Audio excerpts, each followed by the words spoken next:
Quando a gente pensa em radiação, a imagem que vem à mente é quase sempre daquele momento exato da exposição, né? Mas a verdade é que para a biologia do nosso corpo, a história está só começando. Hoje, vamos investigar o que acontece muito tempo depois, meses e até anos mais tarde. Pois é, a pergunta é essa. O que acontece anos depois que alguém é exposto à radiação? Muita gente acha que o dano é instantâneo e pronto, acabou. Mas não é bem assim. É como se a radiação deixasse um eco reverberando no nosso corpo. Vamos entender que eco é esse? Olha só essa linha do tempo. O dia zero é a exposição.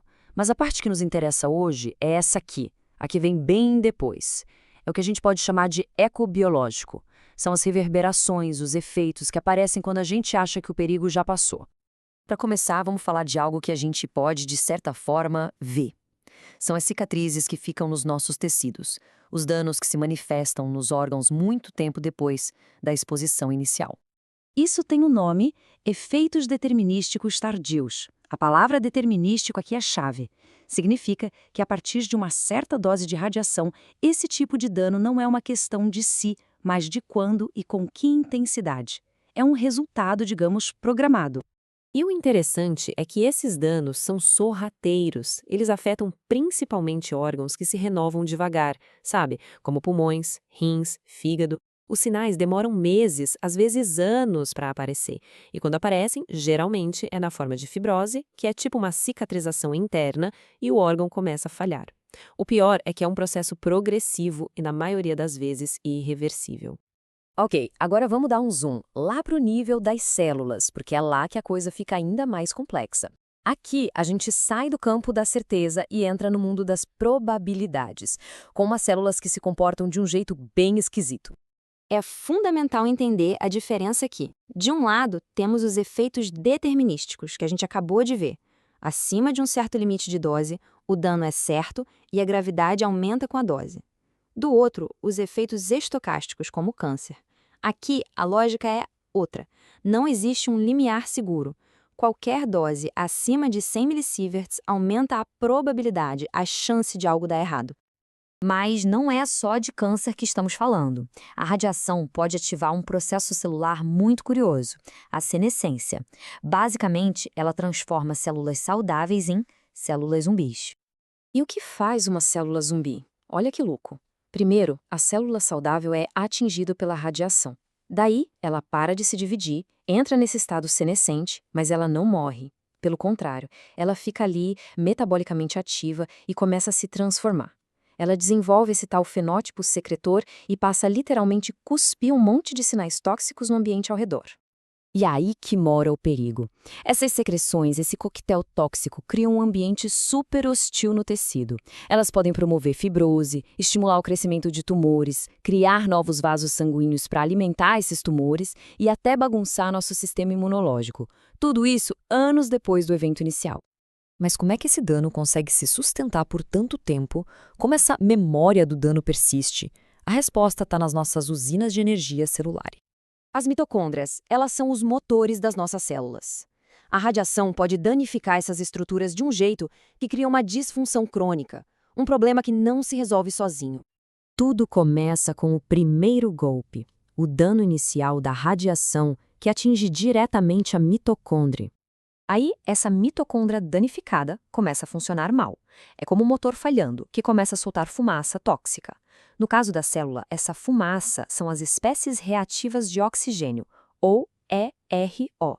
E essa produção não para, ela se torna crônica. E aqui, a coisa vira uma bola de neve. Essas moléculas ERO superreativas saem danificando tudo ao redor, inclusive outras mitocôndrias. Isso cria um ciclo vicioso de dano e produção de mais fumaça tóxica, que mantém a célula num estado de estresse oxidativo constante. É um motor que se auto-perpetua. Durante muito tempo, assim se acreditava que o estrago da radiação ficava contido só nas células que foram diretamente atingidas. Mas olha, a radiobiologia moderna mostrou que a história é bem diferente. O dano, na verdade, se espalha. Essa citação resume bem essa mudança de paradigma. A ideia de que só a célula-alvo sofre ficou para trás. A visão agora é muito mais integrada, muito mais sistêmica. E essa visão mais ampla revela dois fenômenos simplesmente incríveis. O primeiro é o efeito espectador, ou bystander. Imagina só, a célula que foi atingida pela radiação começa a mandar sinais de pânico para as suas vizinhas, que não foram atingidas. E essas vizinhas começam a apresentar problemas também. Já o efeito abscopal é quase o oposto, uma resposta em cadeia que pode ser positiva. Focando no efeito espectador, o resultado é que essas células vizinhas, as espectadoras, podem sofrer instabilidade genômica, ter seus cromossomos danificados e até entrar naquele estado de zumbi senescente. Ou seja, uma pequena área de dano inicial pode acabar contaminando uma região muito maior do tecido.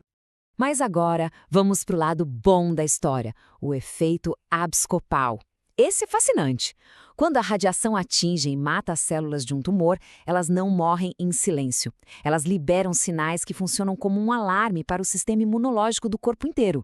É como se o corpo criasse ali na hora uma vacina contra aquele tumor específico. E o sistema imune vai atrás de outras metástases em lugares distantes. É um efeito em cascata terapêutico. Ok, depois de tudo isso, o que a gente tira de lição? Qual é a mensagem principal? Fica claro que os efeitos tardios da radiação não são uma coisa simples de causa e efeito. É uma cascata biológica super complexa que se desenrola no longo prazo. Tem dano crônico, tem célula zumbi, mas também tem, surpreendentemente, o potencial de acordar nossas próprias defesas. No fim das contas, é uma verdadeira faca de dois gumes. De um lado, um risco real e significativo de doenças a longo prazo. Do outro, uma ferramenta poderosa que, se entendida e controlada, pode abrir portas para novas e incríveis terapias contra o câncer. O eco da radiação, então, é ao mesmo tempo uma ameaça e uma ferramenta. A grande questão que fica é como a gente pode aprender a controlar esse eco.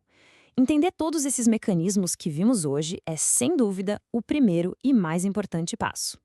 Fica aí o desafio e a oportunidade.